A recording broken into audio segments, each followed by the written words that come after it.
Hello and welcome to the Board Game Nights. I am your host for this evening, a mystery, a hidden role. Hi there, welcome to the Board Game Nights, and this week we're going to look at hidden roles as a board game mechanic. What is a hidden roles board game, you might ask? At the start of each game, the player is assigned a secret role hidden from the other players, and they use this role to assign their actions, characteristics, and objectives for the rest of the game. Playing a hidden roles game, you particularly do not want to reveal your role to the other players, as this would compromise your gameplay. So, deception is a big part of driving the gameplay. Because of all this deception, you are trying to find exactly what is real and what is not, and sifting through this is called social deduction. Social deduction can be described as the observation of other players' actions and behaviours to try and figure out what exactly their secret agenda might be. Now, what do we like about hidden roles games? In short, they're very sociable games you can play with your friends, and they're also very simple. They don't normally have many pieces at all, so they're also quite cheap to buy, which is always a good thing. Another good aspect of hidden roles board games is that every time you play, you can be assigned a different character, and this may affect your behaviour as to how to play that character, and thus your objective. Also, they tend to be shorter games and don't overstay their welcome. There are also some disadvantages to playing hidden roles games, and that can be put down simply to the fact that they are full of deception and they can be quite cutthroat and mean. So I recommend that you do not play with people who take lying the wrong way, as it can affect how the game is played and can have some people really upset after a game is played. Be aware that hidden roles games are sometimes half an hour of straight out lying to other people's faces, so try not to play with people who might take that the wrong way. It can go very bad.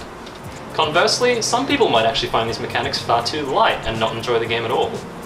You may also find that some other board games include hidden roles as a secondary mechanic. This also helps to bolster their theme or also to flesh out some other aspects of the gameplay. So here in front of us are some hidden roles games. We're going to do a quick rapid fire explanation of some of them for you. The first game we have here is Bang. Now, at the start of a game of Bang, players will be assigned roles which include the sheriff, and vices, and outlaws, and renegades, and they all have to try and kill each other in the right order, in the right way. So all of the outlaws have to try and kill the sheriff, and the sheriff and the vice have to kill all the outlaws and the renegade. The renegade has this sort of side role where he has to try to kill everyone else, so it's quite hard. And it's a bit of fun where people try and shoot each other and get different guns and weapons throughout the game. It's a pretty straightforward, quite a fun little game. Now I'm looking at a little game called Masquerade.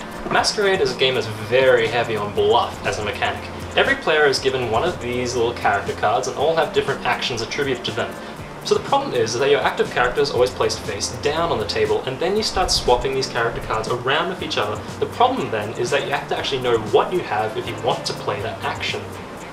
The next game we have is Bloodbound. Now Bloodbound features two different sections of vampires trying to duke it out for battle over a city. Now each one of these characters is also given a rank inside this vampire court, and the goal is to kill the other player's clan leader. But because only some of these character cards are playing, you're never quite sure if you are the leader or if you're not, or if another player is the leader or not. And so you start dealing damage to try and find out information by using this knife. The next game I'm looking at is Escape from the Aliens in Outer Space. Now when you first open this box, it doesn't look that great. It's just a couple of pieces of paper and some pencils. However, it is so much fun. We played it about 4 times in a row at our last board game night. Essentially, it simulates being in a dark spaceship with some humans and a bunch of hungry aliens. And you're trying to find the escape pods as you go, but they might not even work. So it's actually quite a terrifying game, sort of like Battleship, where you nominate your spaces. Yes, it features a very strong hidden movement aspect to it as well, which adds for that additional tension as you're trying to escape from these aliens that are stalking you across the area. You're concerned if they're next to you or if they're on the other side of the ship. You have no way of really knowing. It's quite a great game. The last game I'm looking at here is Citadels. Now Citadels features a nice little hidden roles mechanic and card drafting mechanic. We'll explain card drafting in a later episode. And how this game works is you'll take several of these cards out of play on a turn, depending on the number of players, and you'll select which character you want to play as for that round. And there are things like assassins and thieves, and kings, and all sorts of things in between. And your goal is to try and build a massive empire, better than your oppositions. Now Sam, I'd just like to add one thing. The buildings and structures you make throughout Citadels are a lot of fun, and they really add to the theme of the game. Everything from a dragon's gate to just a lonely little tavern.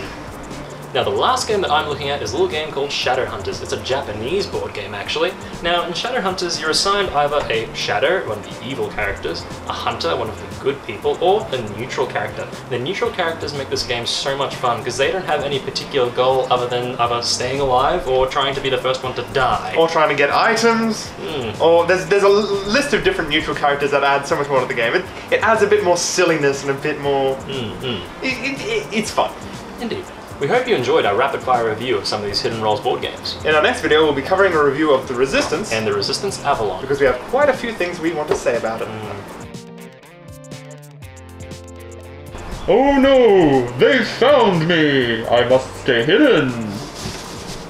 Aha! I found you! Some things you just nail. So, Kristof, are you a shadow? What? Are you a shadow? No. You're a shadow.